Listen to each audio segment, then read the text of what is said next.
Alrighty then, how's it going guys? And welcome back to another driving vlog. Today I am going to do a bit of a restaurant review slash cafe review slash had a unique experience, so got a blog about it. So today was the first day in my entire life that I was served by a robot, and I have a lot of mixed feelings about that, which I'll get into in a minute.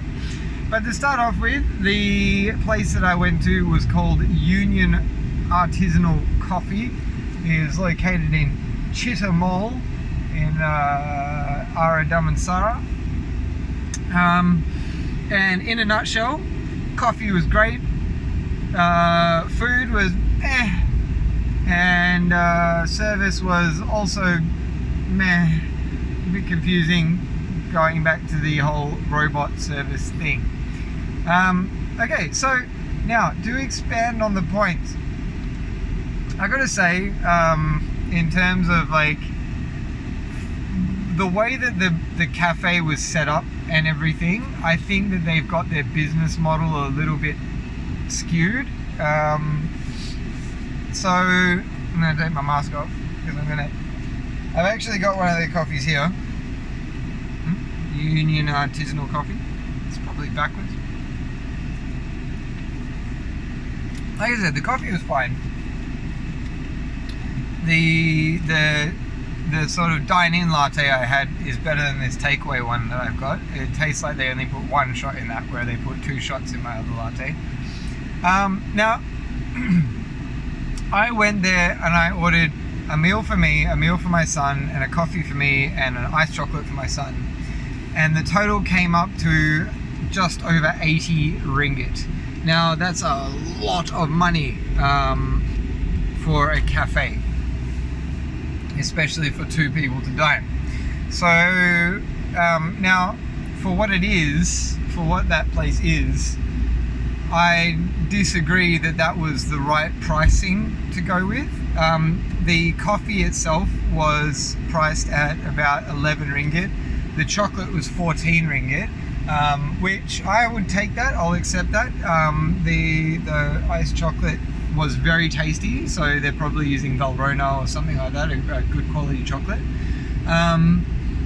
But it's too cheap. I mean, I can tell you for sure that given that place and the way it's laid out and everything, they're probably using decent beans and they're using decent milk. So you're probably looking at around about roughly 6 to 7 ringgit cost per coffee sold. So, you know, if they're sourcing all of the raw beans themselves, they are a coffee roastery, maybe we can probably reduce that down to 5 or 6 ringgit cost per cup. But if you're selling it at 11 ringgit, you know, that's very low for what it could be. I mean, you're marketing yourself as an artisanal coffee brand, so you should really be selling your coffees between 15 to 17 ringgit. You know, you want that is your pull. Okay, you want people to come in for coffee. That's what your shop is about. Now, your food, on the other hand, I can see that you've actually flipped your pricing. Your coffee should be the higher margin and your food should be the lower margin, not the other way around. What you've done is you've put your food at a higher margin and your coffee at a lower margin,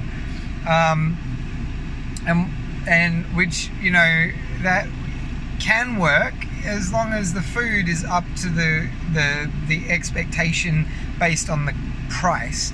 Now, I ordered a beef bacon eggs Benedict, cost me 21 ringgit 90. I got a mac and cheese for my son with some shredded chicken on top, and that also cost me 21 ringgit 90. Now, I'm not really going to get into pricing here, but I know that for the mac and cheese, we're probably looking at a cost price of somewhere in the vicinity of maybe 3 ringgit. Based off the taste, it tasted like Kraft mac and cheese, which is not bad. Kraft mac and cheese is damn tasty, and you can do a lot of really amazing things with it. So not faulting you there, but at the end of the day, let's be honest, you're probably, it's probably costing you, less than 5 ringgit per portion, and you're selling it for a huge markup. Now the beef Benedict would obviously probably be a bit more expensive than that.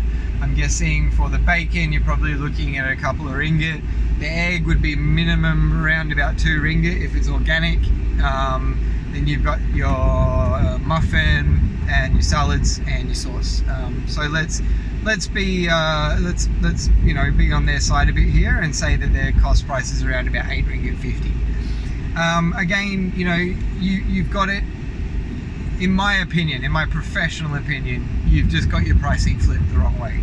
Your food needs to be cheaper, because you get people in for the food, and then they get a bit full, and then they stay and they have another coffee, and then now your coffee is where you're going to make your big bucks, because that's what people want primarily, right?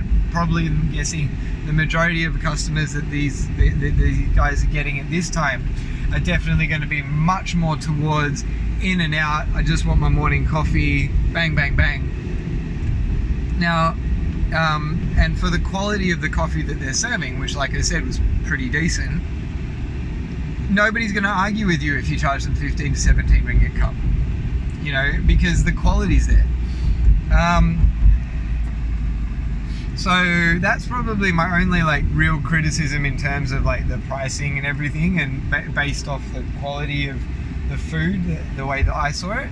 Now the other thing, which this one is a glaring, very, very interesting thing, because I have never been served by a robot before, and I was served today. Now, I'm not really against it. Specifically, I think that there is a place for that sort of thing. Now, a higher end sort of artisanal cafe, no, I strongly disagree. I think that is a huge mistake, and you are really subtracting from your business by doing that. When you go to a nice place, a nice cafe, a nice restaurant, a nice bar, you're looking for that service. You want that personal interaction with a waiter that knows what they're talking about, that is highly trained and professional. Now, if you're going to a much, let's say food court, a food court is a brilliant idea. I would have robot waiters at a food court, no problem at all. But the other thing which was really weird about the way that they've got the robot waiters at this place is that the robots only bring the food to you. They don't actually, they don't stop and ask you to put your empty plates on the table. So the restaurant actually still needs to employ staff to go and clear the tables, which just makes the whole point of having a robot waiter moot in the first place. So yeah, it was a very confusing thing for me. I'm not against it, but I don't think it was the right sort of decision to put that in that particular type of outlet. It didn't fit properly. So yeah, that's pretty much it. Would I recommend somebody else go there for the coffee? Yes. Food? No, I don't think so. I mean, at Chitta Mall, there's no other real cafes that serve that sort of thing. So I've got to admit, if you're really busting for that sort of Western cafe style food, it's pretty much your only choice. But and if the money's not an issue, then sure, go for it. But other than that, I would say just maybe stick to the coffee. Alright, well that about does it for me today. Until next time, have a good one.